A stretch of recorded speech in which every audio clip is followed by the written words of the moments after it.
মৃত ব্যক্তির আত্মা ইন্তেকালের পর 4 দিন বাড়ির চারপাশে ঘুরে, এই মর্মে কোনো সহি বর্ণনা বিষ্ণু ইসলাম এবং সাহাবাদের কাছ থেকে পাওয়া যায় না। প্রিয় বন্ধুরা, আশা করি আপনারা সবাই ভালো আছেন। আজকের বিষয়, মানুষ ইন্তেকাল হলে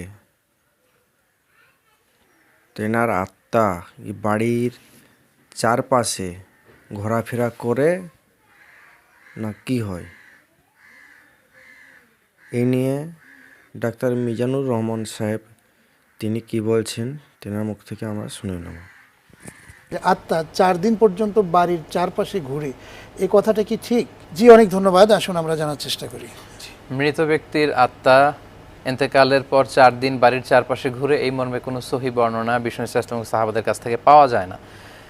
যেটা পাওয়া যায় সেটা হচ্ছে, মৃত ব্যক্তিকে যখন কবরে নিয়ে যাওয়া হয় তখন মৃত ব্যক্তি তাদের সব কিছু দেখতে থাকে এবং শুনতে থাকে, এবং লোকেরা যখন তার সাথে সাথে যায়, করা আনা আলাই, মানুষের পায়ের আওয়াজও তারা শুনতে পায়।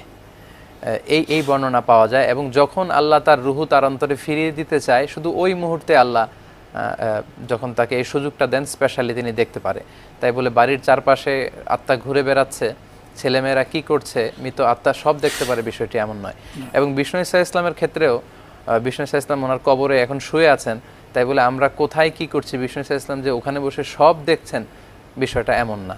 ঠিক শুধুমাত্র যখন মাত্র বিষ্ণু ইসা ইসলামের রুহুটাকে আল্লাহ ফিরিয়ে দেন, তখনই বিষ্ণু ইসা ইসলাম ওই বিষয়টা জানতে পারেন।